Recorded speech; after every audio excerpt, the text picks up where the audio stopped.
nikmatin, dihayati kebersamaan di tempat ini. Mungkin capek, ana lihat sebagian sudah keringetan sampai kepalanya keringetan, ana lihat, masya Allah. Tapi alhamdulillah hari ini Allah turunkan hujan buat kita. Jangan lupa untuk berdoa ketika turun hujan.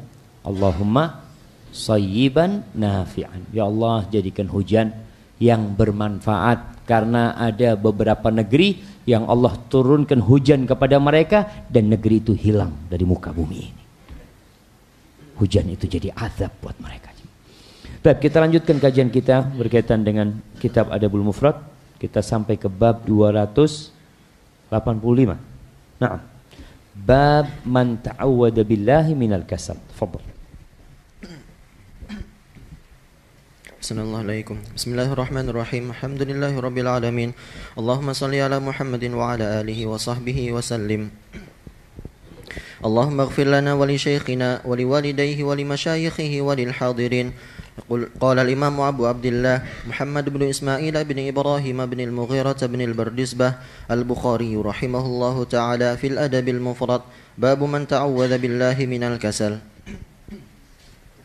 قال حدثنا عبد الله قال حدثني الليث قال حدثني ابن الهادي عن عمرو بن شعيب عن أبيه عن جده قال سمعت النبي صلى الله عليه وسلم يقول اللهم إني أعوذ بك من الكسل والمغرم وأعوذ بك من فتنة المسيح الدجال وأعوذ بك من عذاب النار.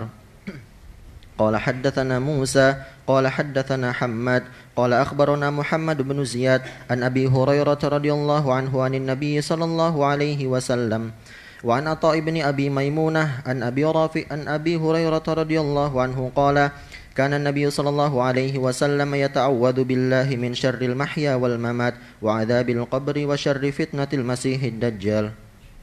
Barakallahu fikum. Bab tentang meminta perlindungan dari kemalasan. Malas. Islam ini agama yang memerangi kemalasan.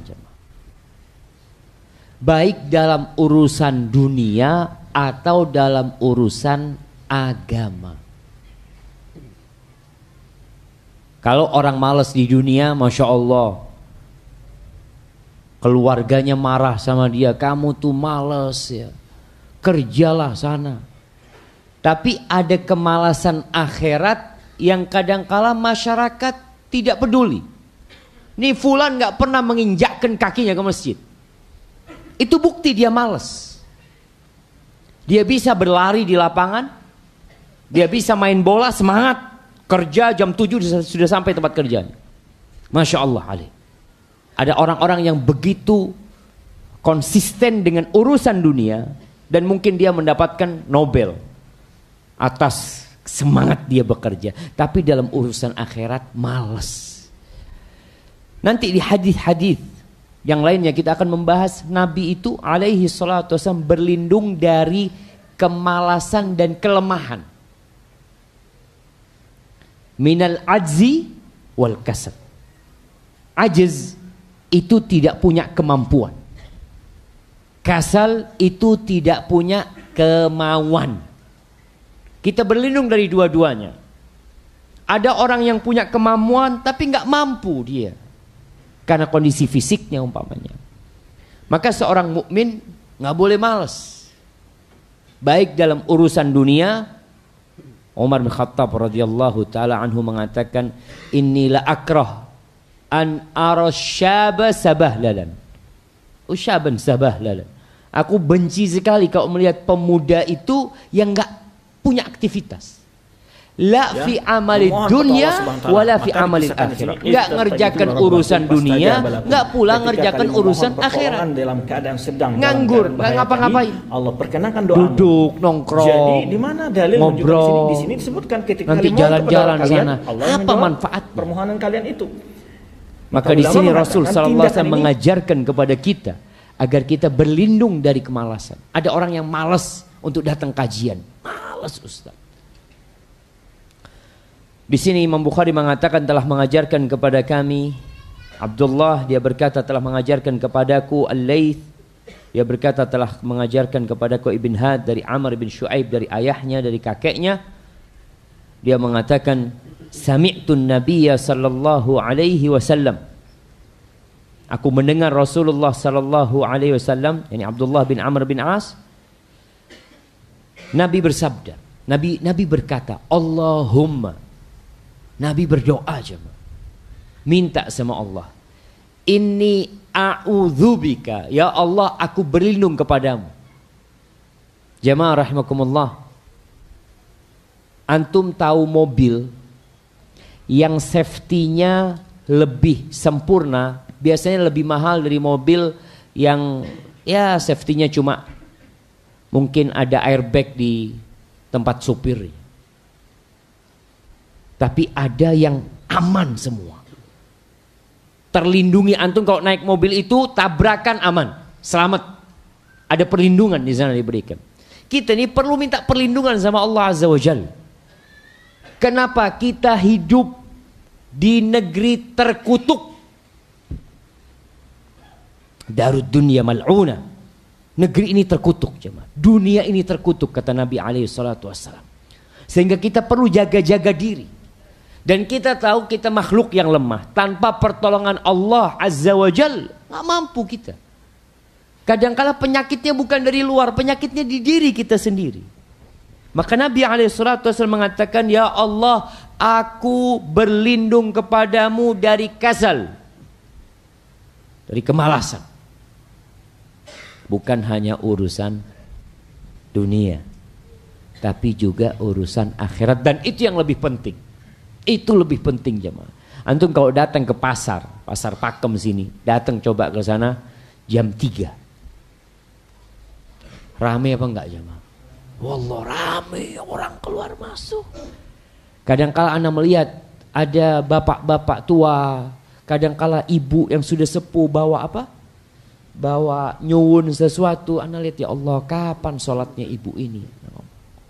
Dia semangat bekerja untuk mencari dunia, tapi untuk cari akhirat malas. Yang capek, yang ini dan itu. Terus solusinya apa? Ya minta tolong sama Allah. Kasih nasihat udah, jangan malas. Antum kalau ngelihat punya adik malas, punya keluarga malas, kasih nasihat, lalu kasih doa. Nih antum baca doa ini.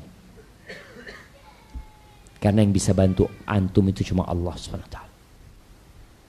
Agar dia meminta perlindungan kepada Allah dari sifat malas. Wal maghram, dan utang. Lagi-lagi utang. Banyak doa Nabi SAW yang berisi minta perlindungan dari utang. Entah di Indonesia ini berapa persen penduduk yang punya utang. Negara kita banyak utangnya, rakyatnya sama. Sama cuma. Sampai hari ini ana masih sering dapat SMS itu. Ya tinggal KTP langsung dapat dana tunai. Tinggal ini semuanya. Dan di jalan-jalan antum melihat itu. Yang namanya flyer-flyer, iklan-iklan agar orang itu berhutang. Memang ada dukungan. Mamanya tinggal bayar sekian, mau rumah, mau kendaraan, mau modal usaha. Itu di mana-mana antum lihat iklan-iklan. Padahal Rasulullah SAW berlindung dari hutang. Maka kita memohon kepada Allah agar negeri kita diselamatkan dari utang. Dan rakyatnya, kalau bicara negeri, negara, pemerintah, ya gimana pemerintah akan selamat dari utang Ustaz? Kalau rakyatnya masih suka berhutang. Penyakitnya di kita. Jangan suka nunjuk orang. Kita nih penyakitnya yang suka berhutang. Ketika antum tidak suka berhutang, kemudian antum menjadi seorang pejabat, insya Allah antum gak utang. Karena antum berlindung tiap hari, Allahumma inni a'udzubika minal kasali wal maghram. Ya Allah, aku berlindung kepadamu dari hutang, jauhkan hamba dari hutang. Tapi kalau kita sendiri udah suka berhutang, ana membaca jamaah, 70% orang yang pakai mobil Mercy itu utang. Iya, ini di berita resmi. Artinya mereka yang jualan Mercy itu tahu berapa persen sih yang beli kontan. Ternyata hanya 30%. Sisanya kalau antum melihat orang pakai mobil Mercy, jangan-jangan utang ini. Karena 70% orang itu suka berutang. Kalau berhutang karena kebutuhan, ya diperbolehkan. Tapi harus ada niat untuk membayar dan kemampuan untuk membayarnya. Tapi kebanyakan orang berhutang bukan untuk kebutuhan hidup, tapi untuk gaya hidup. Itu yang terjadi. Wallahi kasihan. Maka kita nih para ustadz, khususnya antum juga, bagaimana mendidik umat untuk tidak berhutang. Kita didik umat, antum jangan mau terbebani. Punya uang 3 juta, subhanallah. Ana tadi ke tempatnya orang tua ana. Orang tuanya cerita sekarang ganti usaha sudah. Usaha jual beli mobil kata dia. Harga berapa? Ya harga 5 juta, 9 juta. Ajib ana ngomong. Jadi ada mobil harga 5 juta aja. Dapat antum mobil 5 juta. Anak ngomong, Mbak, katanya, ya surat-suratnya lengkap. Surat-suratnya lengkap. Cuma apa? Pajaknya mati. 10 tahun, 15 tahun. Anak ngomong subhanallah. Artinya ternyata ada antum bisa dapat mobil harga 5 juta. Tapi orang kan malu. Lihat mobilnya, catnya ngelupas ya. Kemudian kadangkala ya masuk ke mobilnya udah bolong-bolong korsnya. Yang penting punya sayyarah, alhamdulillah. Tapi kita ini kan mau gaya hidup, malu. Antum lihat orang-orang kenapa handphone baru keluar banyak yang beli. Sampai anak benar-benar heran. Ketika ada sebuah merek handphone baru keluar itu ngantri orang jamaah. Dia udah punya handphone, dia masih beli lagi. Bukan beli 1, kadang-kadang beli 2.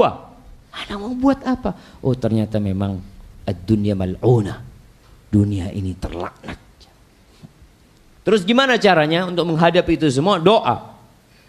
Supaya kita terselamatkan dari hutang. Keinginan berhutang gak ada, punya utang segera lunas. Wa a'udzubika min fitnatil masihid dajjal wa a'udzubika min adzabin nar. Dan aku berlindung kepadamu dari fitnah Dajjal, Al-Masih Dajjal. Sudah kita bahas tentang Dajjal ini. Wallahi jamaah, tidak ada fitnah yang lebih dahsyat yang ditinggalkan Nabi SAW buat kita lebih dari Dajjal. Wa a'udzubika min adzabin nar, dan aku berlindung kepadamu dari azab neraka. Dimulai dengan berlindung dari kemalasan, ditutup dengan berlindung dari azab neraka. Karena sejatinya yang bisa mengantarkan ke neraka itu kemalasan kita beribadah kepada Allah Azza wa Jalla. Terus apa hubungannya sama utang, azab neraka? Subhanallah.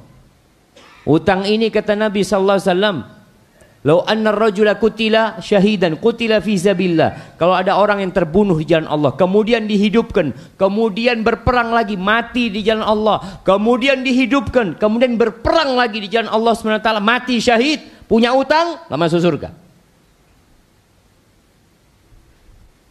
Wallahi jemaah enggak diampuni dia jemaah. Sampai utangnya itu terlunasi. Dan bisa jadi dilunasi dengan apa? Ya dengan amal-amal soleh dia. Kalau lunas nantinya, artinya yang penting utang itu tidak akan diampuni, tetap akan dituntut walaupun antum mati syahid. Akhirnya neraka menanti ancamannya. Jadi jangan dianggap remeh utang. Mintalah perlindungan kepada Allah dari hutang, karena pada hakikatnya utang itu, kata Rasulullah SAW, orang kalau berhutang ngomong dusta, kemudian janji, ingkar janji. Maka kita berlindung kepada Allah Subhanahu wa taala, karena orang yang punya utang tidak diampuni dosanya walaupun mati syahid. Baik. Kemudian hadis selanjutnya Imam Bukhari mengatakan telah mengajarkan kepada kami Hammad, dia berkata telah mengajarkan kepada kami Muhammad bin Ziyad dari Abu Hurairah radhiyallahu anhu, kana Nabi sallallahu alaihi wasallam, disebutkan bahwa Nabi alaihi salatu wasallam biasa yata'awwadzu billahi min syarril mahya wal mamat. Beliau berlindung dari kejahatan kehidupan, keburukan kehidupan dan kematian. Di hadis ini enggak ada berlindung dari kemalasan sebenarnya. Tapi di antara jahatnya kehidupan ini, kita tuh lebih suka santai. daripada berlelah-lelah. Maka kita berlindung kepada Allah dari jahatnya kehidupan dan kematian, wa adzabil qabr, dan dari azab kubur, wa syarril masihid dajjal, dan jahatnya fitnah ad-dajjal. Maka antum baca, yang enggak hafal dibaca. Artinya antum nih habis kajian dapat doa-doa, jangan cuma oh ya ana faham, ana ngerti, dibaca, diamalkan. Antara adzan dan qomat, di waktu-waktu yang memang dikabulkan oleh Allah SWT. Kenapa? Karena masalahnya di bab selanjutnya ini, Allah murka sama orang yang enggak berdoa. Tafadhol dibaca. Assalamualaikum ilaikum. Thumma qala rahimahullahu ta'ala, babu man lam yas'alillah yaghdab alayhi. Qala haddatsana Abdullah bin Muhammad qala haddatsana Marwan bin Muawiyah qala haddatsana Abul Malih قال حدثنا أبو المليح سبيح قال حدثنا أبو صالح الخوزي عن أبي هريرة رضي الله عنه عن النبي صلى الله عليه وسلم قال من لم يسأل الله غضب الله عليه. قال حدثنا محمد بن عبيد الله قال حدثني حاتم بن إسماعيل عن أبي المليح عن أبي صالح الخوزي قال سمعت أبا هريرة رضي الله عنه يقول قال رسول الله صلى الله عليه وسلم من لم يسأله يغضب عليه. قال حدثنا مسدد قال حدثنا عبد الوارث عن عبد العزيز عن أنس رضي الله عنه قال قال رسول الله صلى الله عليه وسلم إذا دعوتم الله فاعزموا في الدعاء ولا يقولن أحدكم إن شئت فأعطني فإن الله لا مستكره له. قال حدثنا عبد الله قال حدثنا أبو داود قال حدثنا عبد الرحمن بن أبي الزناد عن أبيه عن أبان بن عثمان قال سمعت عثمان رضي الله عنه قال سمعت النبي صلى الله عليه وسلم يقول من قال صباح كل يوم ومساء كل ليلة ثلاثا بسم الله الذي لا يضر مع اسمه شيء في الأرض ولا في السماء وهو السميع العليم لم يضره شيء وكان أصابه طرف من الفالج فجعل ينظر إليه ففطن له فقال إن الحديث كما حدثتك ولكني لم أقله ذلك اليوم ليمضي قدر الله. بارك الله فيكم. طيب.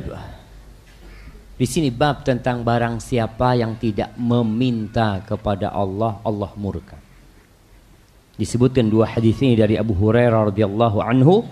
Dari Nabi SAW, beliau bersabda, man lam yas'alillah ghadiba alaihi. Siapa yang belum berdoa, tidak berdoa memohon kepada Allah, Allah murka kepadanya.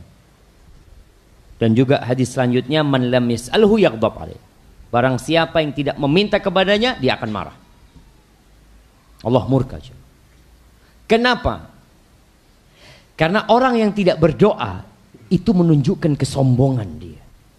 Allah mengatakan innal ladzina yastakbiruna an ibadati sayadkhuluna jahannama dakhirin. Sesungguhnya orang-orang yang sombong dari mengabdi kepadaku, beribadah kepadaku, dia akan masuk neraka. Dan kita tahu doa ini ibadah. Makanya jangan sampai antum mengatakan ana malu meminta sama Allah. Antum kalau minta, antum sedang beribadah sama Allah Azza wa Jalla. Jadi bukan malu kitanya. Karena Allah suka dengan doa hambanya. Antum jangan minta sama manusia. Nasihat Nabi SAW kepada seorang sahabat. Bagaimana wasiatnya kepada Abu Dzar, kepada beberapa sahabat lainnya, jangan minta-minta sama manusia. Jangan minta-minta sama manusia. Tapi sama Allah, minta. Perbanyak mintamu, semakin tinggi kedudukanmu dalam pengabdian kepada Allah Azza wa Jalla. Kita ini akan masuk ke bab nanti, bab da'awatil Mustafa SAW. Bab doa-doa Nabi SAW. Hidup Nabi semua isinya doa. Itu Nabi SAW. Yang Allah janji akan menjaganya. Beliau masih meminta. Karena meminta itu ibadah. Coba antum lihat. Hari ini antum minta apa enggak? Selain minta yang rutin jemaah. Kalau yang rutin ya biasa kita baca ketika sholat. Rabbighfirli warhamni. Itu biasa. Tapi ada waktu-waktu antum mohon sama Allah subhanahu wa ta'ala. Di mana seorang hamba ketika banyak doanya, semakin banyak pahala dia, semakin banyak Allah akan memberikan kepada dia.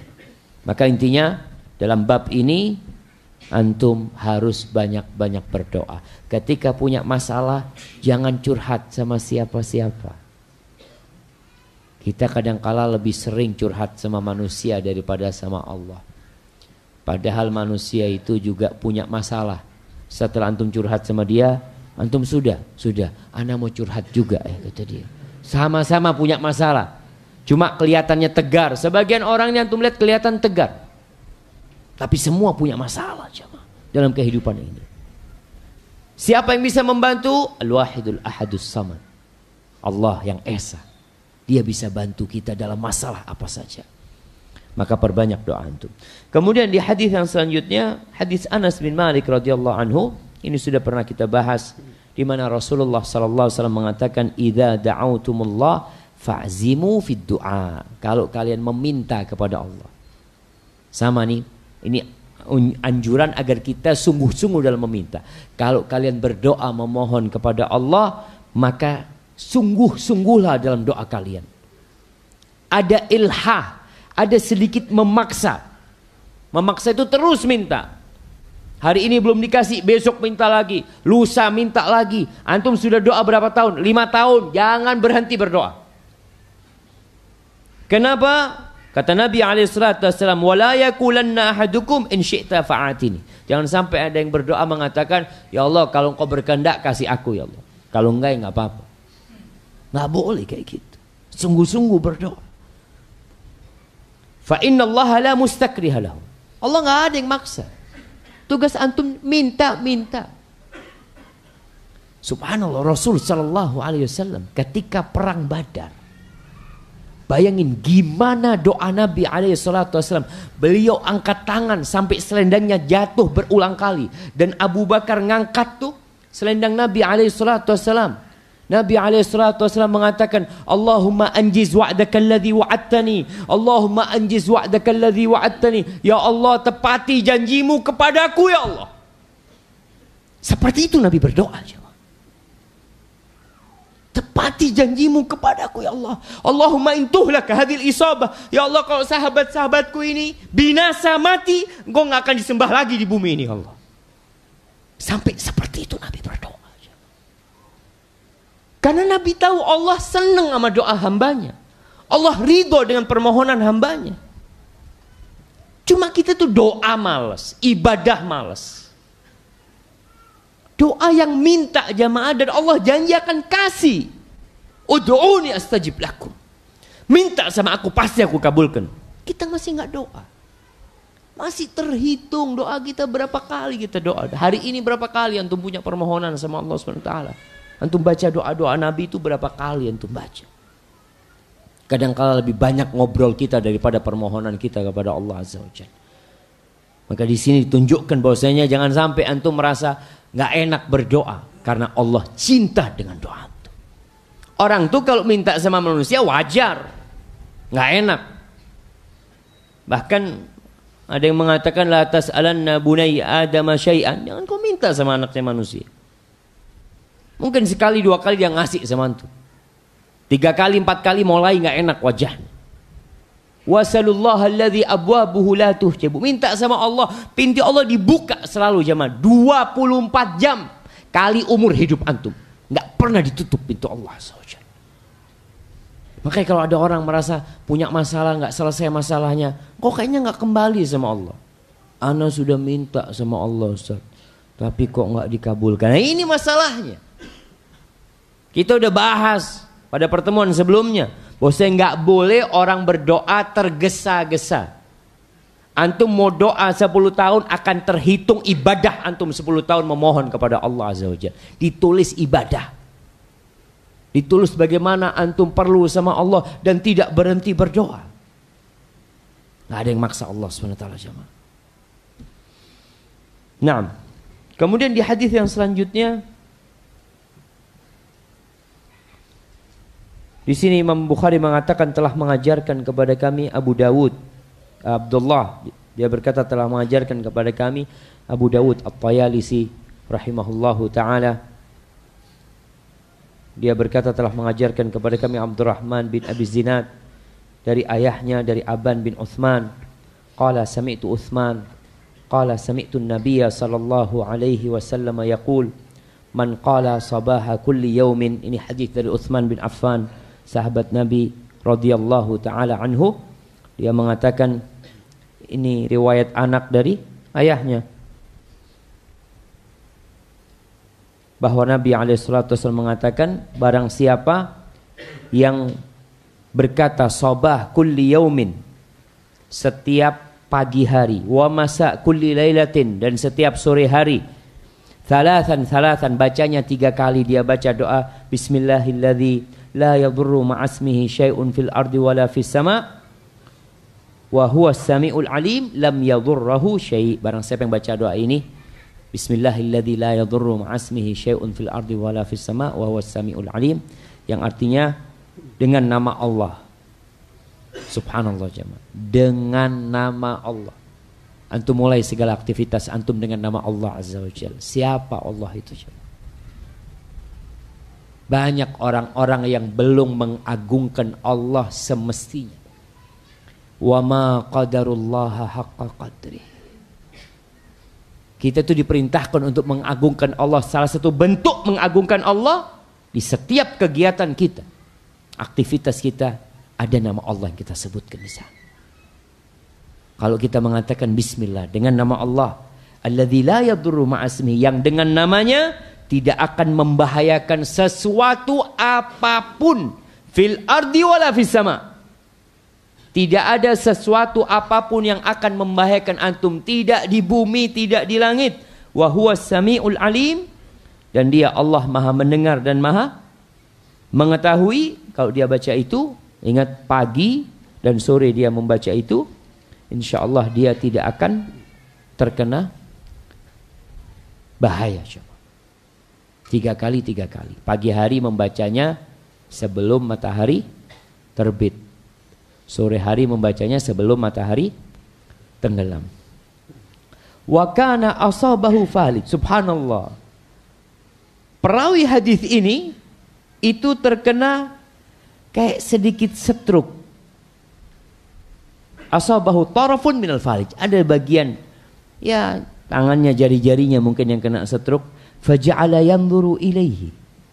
Itu orang yang mendengarkan hadis ini ngelihat, engkau meriwayatkan hadis ini, tapi kok engkau kena penyakit gitu loh. Katanya yang baca doa ini insya Allah tidak akan terkena bahaya. Ini doa tolak balak lah.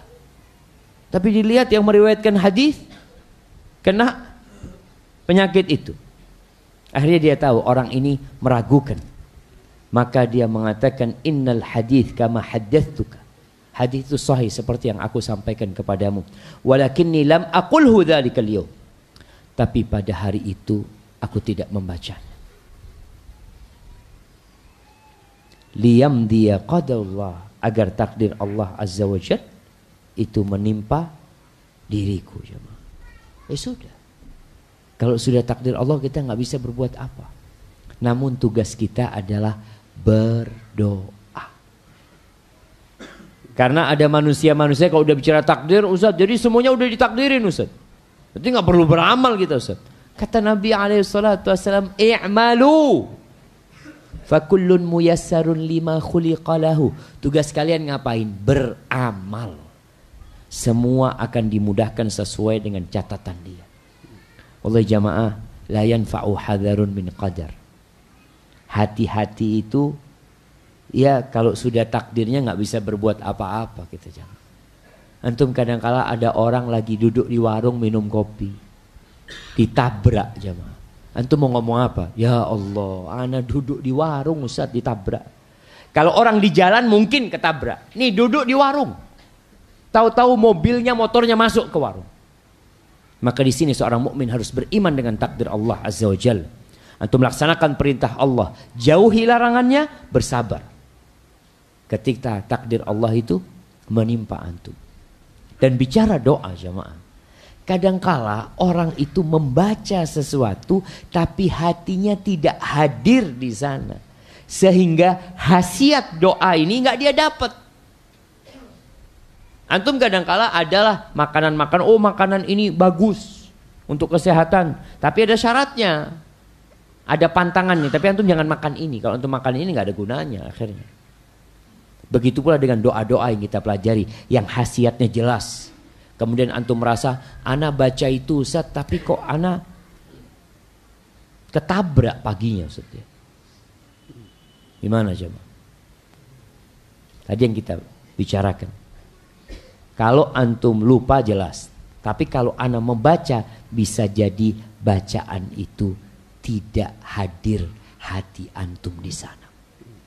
Kenapa? Karena Rasulullah sallallahu alaihi wasallam mengatakan, innallaha la yaqbalu du'aan min qalbin lahin ghafil. Allah tuh nggak ngabulin doa kalau berasal dari hati yang lalai, pikiran kemana-mana. Kadang-kala orang ya sambil naik motor, bismillahirrahmanirrahim la yadhurru ma'asmihi syai'un fil ardi wala fis sama. Bismillahirrahmanirrahim la yadhurru ma'asmihi syai'un fil ardi wala fis sama. Bismillahirrahmanirrahim la yadhurru ma'asmihi syai'un fil ardi wala fis sama. Tak, nabrak. Ya Allah. Kok bisa baca doa ini? Antum mungkin tadi hati antum tidak ada di sana. Ini doa harus penuh pengagungan, bismillah. Dengan nama Allah. Alladzi la yadhurru ma'asmihi, yang tidak akan membahayakan sesuatu apapun dengan nama Allah ini di langit dan di bumi. Wa huwas samiul alim, dan dia Allah Maha mendengar dan Maha melihat. Insyaallah kalau antum baca dan hati antum hadir, Allah tidak pernah ingkar janji. Dan apa yang disabdakan Nabi alaihi salatu wasallam jelas. Kemudian Ustaz, kalau mati Ustaz, ana baca doa itu kemudian mati. Karena ada jamaah, ada ana melihat potongan video tentang seorang yang menjelaskan doa anti mati. Doa anti, khasiatnya itu anti mati. Sampai akhirnya orang ini katanya, ceritanya nih jamaah, ceritanya ada ustadz jelaskan, ceramah nih di depan orang banyak. Dia mengatakan yang baca doa ini nggak mati sampai orang itu umurnya 300 tahun. Antum ketawa antum. Iya, ana pun ketawa, tapi ya Allah ya. Cuma kalau yang nyampaikan ustadz dengan retorikanya yang memukau Allah kata dia. Sampai akhirnya setelah 300 tahun orang ini malam hari itu mimpi berjumpa Nabi alaihissalatu wassalam. Dalam mimpinya nih, pokoknya doa-doa kalau ada mimpi bertemu Nabi jadi laku di orang jamaah. Padahal Nabi nggak pernah mengajarkan itu doa, nggak pernah sahabat mengajarkan itu doa, tapi orang bikin doa sendiri, kemudian dinisbatkan kepada Nabi alaihissalatu wassalam. Kemudian dia berjumpa dengan Nabi dalam tidurnya. Nabi bertanya, kamu sampai kapan mau hidup? Gitu jemaah. Akhirnya orang ini hari itu tidak baca doa dan mati. Antum mau baca doa itu? Anak kasih kalau antum mau. Astaghfirullahaladzim, astaghfirullahaladzim. Nah, hati-hati. Ketika bicara doa, orang menyebutkan nih doa ini ada khasiatnya seperti ini, seperti itu. Antum lihat, apakah benar itu dari Nabi alaihissalatu wassalam? Nabi mengajarkan itu, apalagi yang urusan dengan hal yang gaib. Dengan hal yang gaib. Tapi kalau orang tadi akhirnya membawa nama Nabi alaihissalatu wassalam dalam kebohongan dia, Rasul sallallahu alaihi wasallam mengatakan falyatabawwa maq'adahu minan nar, hendaklah dia bawa tempat duduk dia ke neraka. Maka hati-hati ketika dapat doa kemudian disebutkan khasiatnya yang begitu fantastis, umpamanya antum perlu cek kembali apakah benar dengan Nabi alaihi salatu wasallam. Mungkin orang itu yang menyampaikan juga enggak mengerti jemaah, tapi tugas kita untuk mencari tahu. Baik.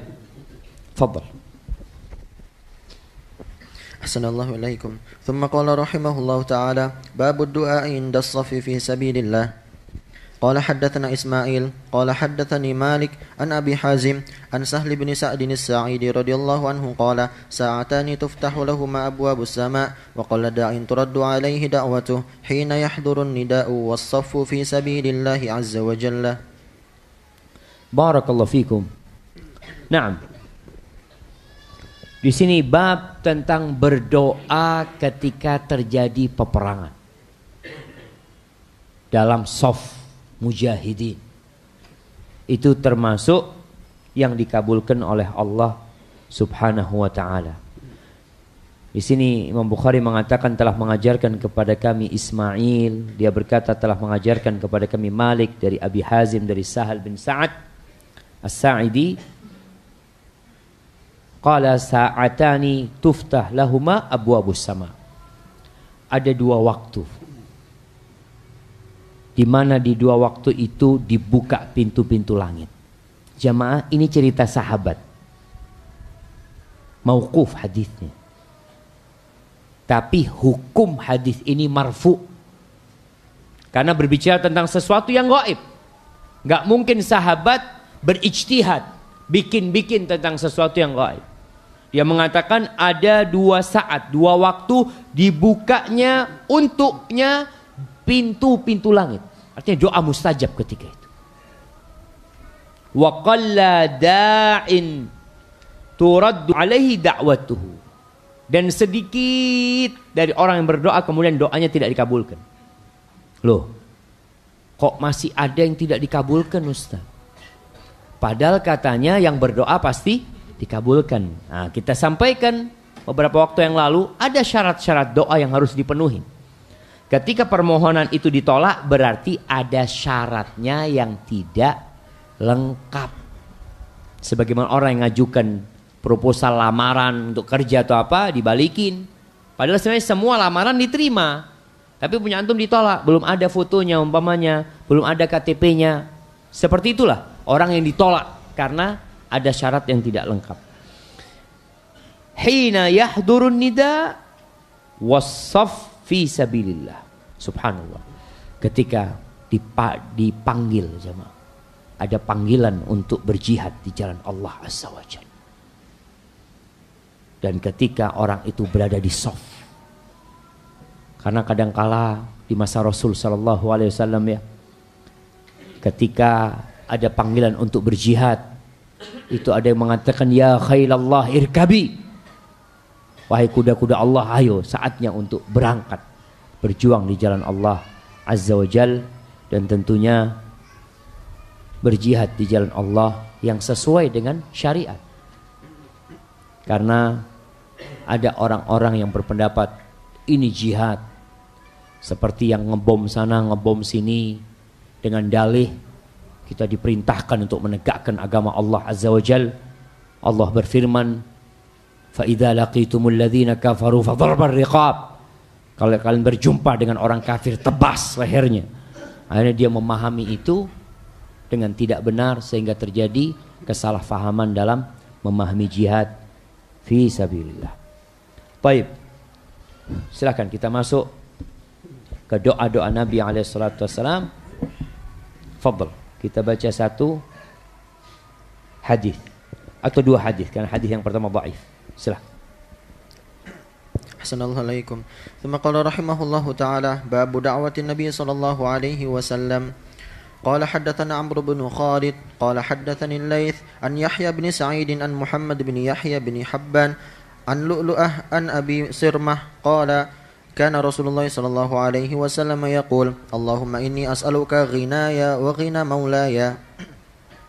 قال حدثنا أحمد بن يونس قال حدثنا زهير قال حدثني يحيى عن محمد بن يحيى عن مولى لهم عن أبي سرمة عن النبي صلى الله عليه وسلم مثله. قال حدثنا يحيى بن موسى قال حدثنا وقيع قال حدثنا سعد بن أوس عن بلال بن يحيى عن شتير بن شكل بن حميد عن أبيه قال قلت يا رسول الله علمني دعاء أنتفع به قال قل اللهم عافني من شر سمعي وبصري ولساني وقلبي وشر مني. قال وقيع مني يعني الزنا والفجور. Barakallahu fikum. Baik, kita masuk ke doa-doa Nabi alaihi salatu wassalam. Bab tentang doa-doa Nabi alaihi salatu wassalam. Banyak di masyarakat buku doa-doa yang tersebar. Sejatinya kalau bicara doa, doa apapun selama tidak mengandung dosa, tidak mengandung unsur permintaan diputuskannya silaturahim, boleh kita baca doa tersebut. Namun kalau sudah bicara khasiat doa tersebut, orang mengatakan yang baca doa ini bisa seperti ini, bisa seperti itu, maka dibutuhkan penjelasan dari Allah dan Rasulnya. Kalau kita lihat doa-doa Nabi, yang pertama di sini disebutkan dari Abi Sirmah, namun hadisnya dhaif. Karena Rasulullah sallallahu alaihi wasallam yaqul, bahwa Nabi alaihi salatu wasallam berdoa mengatakan, Allahumma inni as'aluka ghinaya wa ghina maulaya. Ya Allah, aku minta kepadamu kekayaanku dan kekayaan tuanku. Apa maksudnya? Ghinan nafas, di antara kekayaan harta dan kekayaan jiwa. Itu maknanya, tapi hadis ini dhaif. Sehingga ketika antum tahu hadisnya dhaif, berarti bukan doanya Rasulullah sallallahu alaihi wasallam. Tapi yang selanjutnya, ini doa yang perlu kita baca atau sering-sering baca dalam zaman fitnah ini, di mana Imam Bukhari mengatakan telah mengajarkan kepada kami Yahya bin Musa, dia berkata telah mengajarkan kepada kami Waqi', dia berkata telah mengajarkan kepada kami Sa'ad bin Aus, dari Bilal bin Yahya, dari Syatir bin Syakal bin Humaid, dari ayahnya, dia berkata, qultu ya Rasulullah. Nih, Humaid mengatakan, ya, an Syatir bin Syakal bin Humaid an abihi, ya, Syakal bin Humaid mengatakan, qultu ya Rasulullah alimni du'aan. Lihat, wahai Rasulullah, ajarin aku doa. Jadi kadang-kala antum datang ke seorang ustaz, ustaz minta amalan lah ustaz, minta doa. Kalau bisa minta doanya Rasulullah sallallahu alaihi wasallam. Ketika antum datang seorang guru, seorang kiai, alim ulama, antum minta doa, minta seperti sahabat ini. Alimni du'aan antafi' bi. Ajarin aku sebuah doa yang bermanfaat buat aku. Nah, fadhal adzin.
Allahumma salli wa sallim ala Muhammad.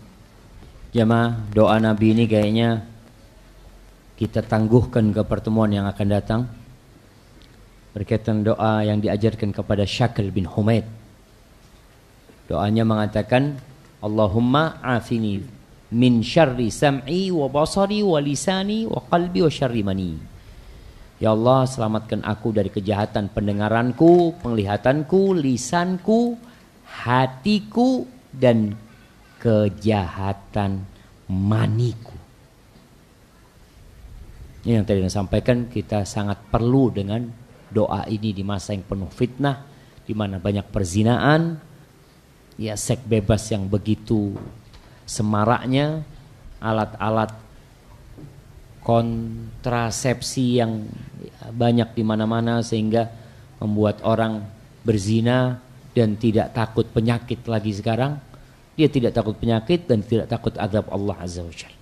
Baik, insyaallah kita akan bahas pada pertemuan yang akan datang. Bismillah, Ustadz, apa dengan tidak membayar kas termasuk hutang? Tergantung. Ada yang uang kas ini memang kesepakatan bersama, umpamanya di antara teman-teman yang punya perkumpulan bayar uang kas, kata dia kas ini digunakan untuk membantu saudara-saudara kita.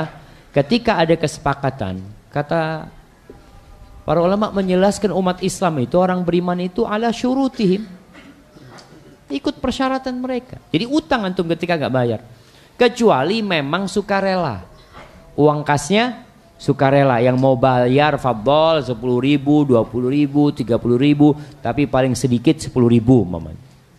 Berarti wajib antum. Yang sukarela itu setelah 10.000.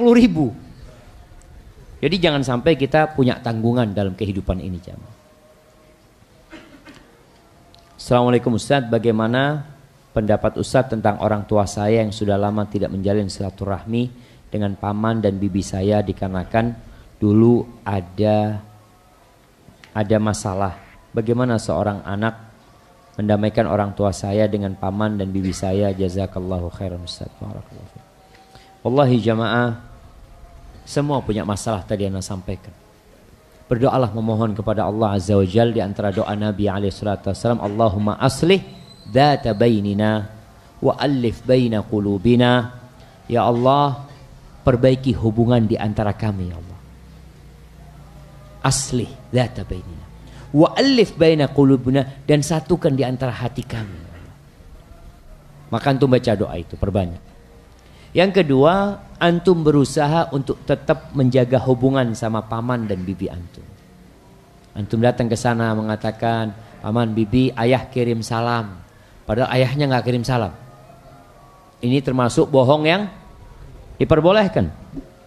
Bohong yang diperbolehkan 3. Apa aja? Bohong suami istri dalam merayu, bukan bohong beneran, jemaah, rayu-rayuan.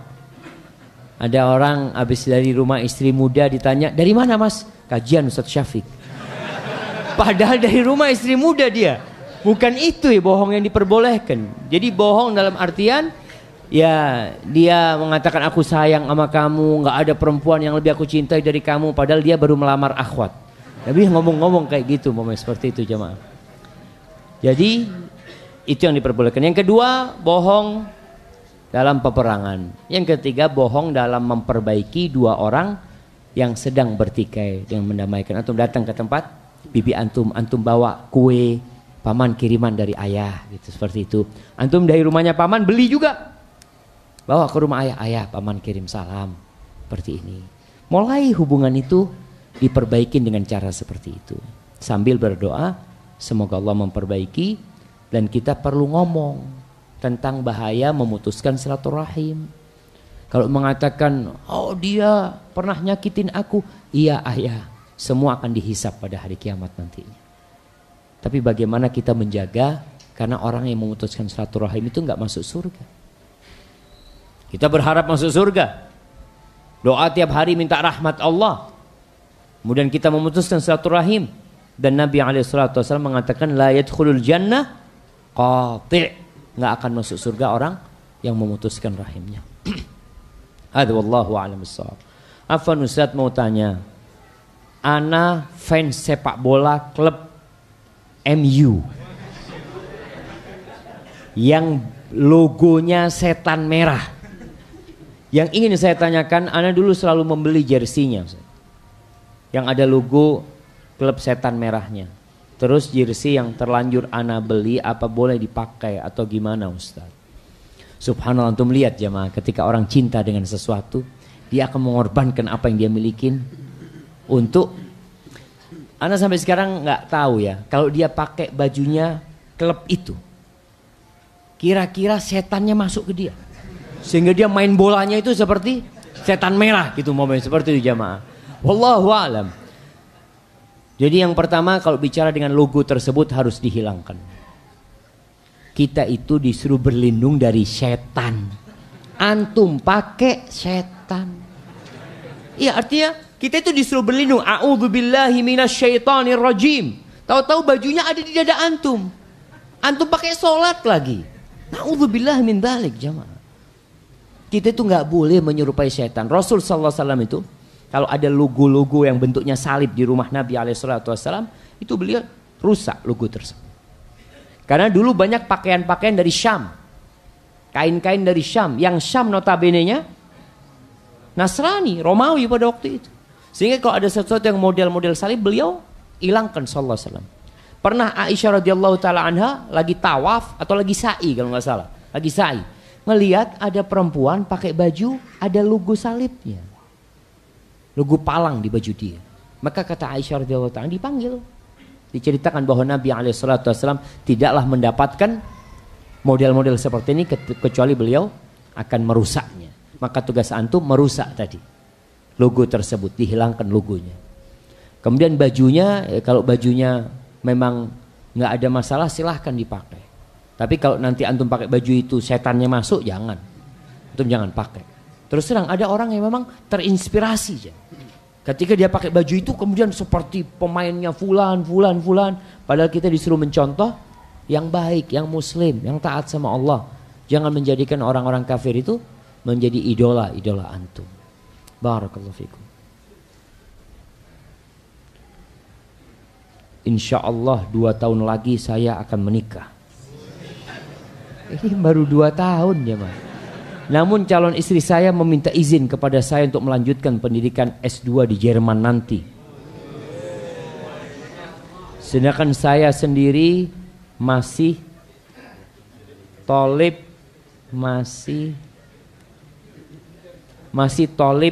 i'dad takmili.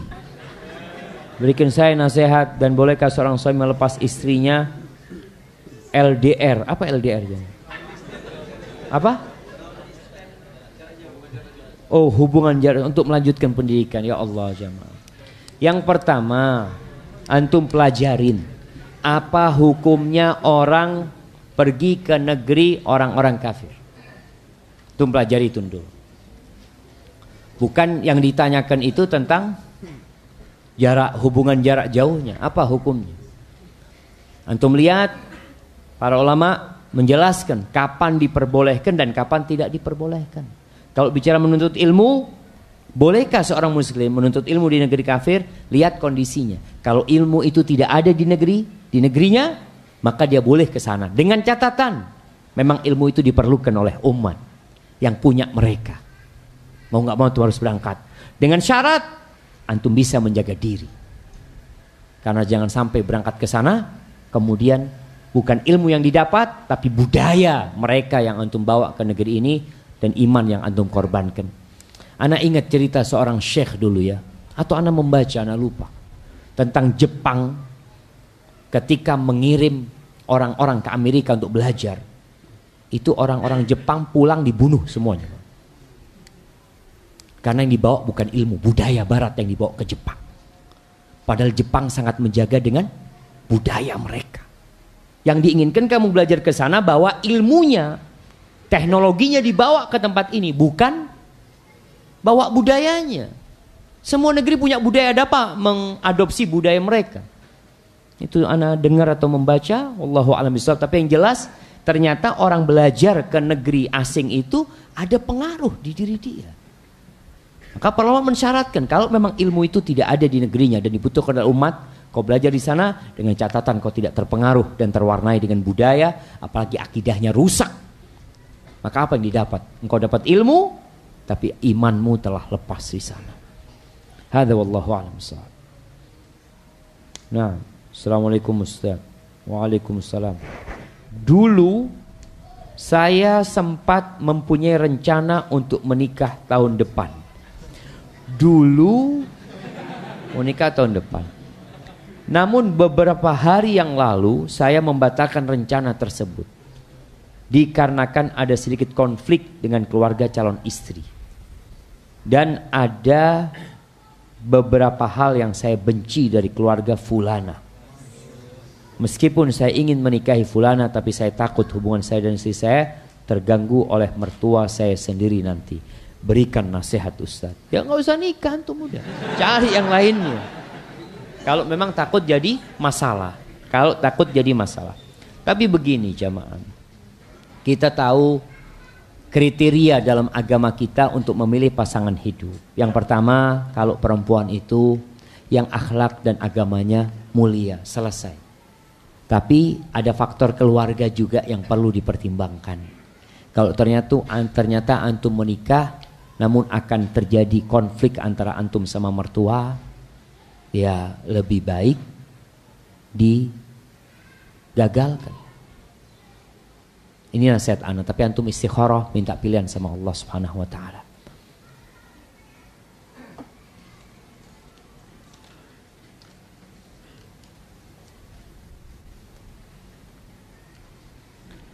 Ketika saya safar, apakah tidak disunahkan melaksanakan sholat sunnah rawatib?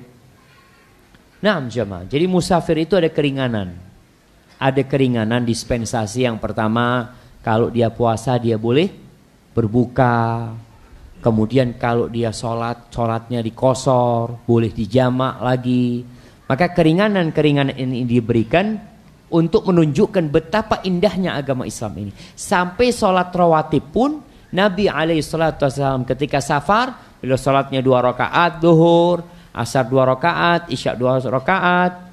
Beliau tidak sholat rawatib kecuali qobliyah subuh yang beliau tidak pernah tinggalkan. Dan antum jangan khawatir, sholat rawatib yang antum kerjakan itu akan tetap dalam catatan malaikat. Artinya antum gak sholat rawatib, tapi malaikat tetap nyatat antum sholat rawatib. Ini salah satu fadilah seorang yang safar, Allah berikan keringanan. Orang yang sakit dan safar, yuktabu lil marid wal musafir makana ya'malu sahihan muqiman. Akan ditulis pahala buat orang yang safar atau sakit, amalan yang biasa dia amalkan ketika sehat dan ketika dia tidak safar. Lebih baik sholat jamaah di masjid atau di jamak qasar ketika safar? Lebih baik di masjid. Tetap lebih baik di masjid. Akan tetapi kalau antum memang ke masjid, sholat maghrib, kemudian antum jamak dengan isyanya antum mungkin punya acara, antum tidak sholat ke masjid, alhamdulillah ada keringanan buat antum dan antum sudah jamak sholat maghrib dan isyanya. Masya Allah. Afwan, Anda mau tanya, apa pertanyaan dibedakan yang dari akhwat sama yang dari ikhwan? Mungkin nanti perlu dibedakan ya, sehingga ada porsi yang diberikan juga buat jamaah akhwat. Karena Anda lihat ini pertanyaannya dari ikhwan semua jamaah. Assalamualaikum. WRWB. Aduh, kalau sudah kayak gini ini berat jamaah. Waalaikumsalam WR. Jangan nih doa baca yang lengkap. Warahmatullah wabarakatuh. Ustaz, ana mau tanya. Ana gundah Ustaz. Ana bingung bagaimana makan buah si malakama. Ini Allahu Akbar. Ana punya teman wanita yang sudah punya suami. Wanita itu dulunya mantan ana dan sekarang seperti saudari. Tapi ternyata wanita ini tetap mencintai ana. dan mengancam ana kalau ana menjauh darinya, si wanita ini mau minggat dan pernah minum baygon. Wallah berat jamaah, hada sepi. Ana sudah mencoba merayunya untuk lebih mencintai suaminya secara utuh, tapi dia menolak dengan alasan tak seromantis ana. Oh, antum balaknya kalau gitu. Jamaah, orang tuh kalau pacaran selalu romantis. Antum lihat tuh yang pacaran, Allahu Akbar, dari jauh, dada. Kalau sudah nikah nggak ada kayak gitu. Antum kalau dari mobil orang pacaran, nunggu di mobil, dibuka jendelanya, tuh pacarnya datang diliatin sama dia. Tapi kalau udah nikah, ditunggu buka HP dia. Tunggu istrinya datang sendiri, dok minta dibukain pintunya. Oh iya baru dibukain sama dia. Ini setannya jemaah. Wallahi subhanallah, tak seromantis ana katanya. Ustadz, apa yang harus ana lakukan dan dengan cara apa ana jelaskan? Tolong ana Ustadz. Terima kasih Ustadz, semoga Ustadz selalu diberikan kesehatan. Ini panjang ceritanya jemaah. Baik. Yang pertama, ada beberapa masalah dalam pertanyaan ini. Yang pertama masalah pacaran. Kita tahu tadi doa yang belum sempat kita bahas. Rasul sallallahu alaihi wasallam mengajarkan kepada kita berdoa agar terjauh dari kejahatan mata kita. Itu orang-orang berzina pacaran dimulai dari pandangan mata. Maka kalau tadi antum mengatakan itu mantan antum harus bertobat kepada Allah Subhanahu wa taala. Mungkin ada banyak larangan-larangan agama yang sudah dilanggar. Karena kalau dilihat tuh perempuan sudah merasakan keromantisan antum, macam-macam ini itu. Maka antum istighfar, bertobat kepada Allah Azza wa Jalla. Yang kedua, berkaitan dengan perempuan ini. Yang perlu dibicarakan sama perempuan tersebut bukan masalah hubungan dia sama antum.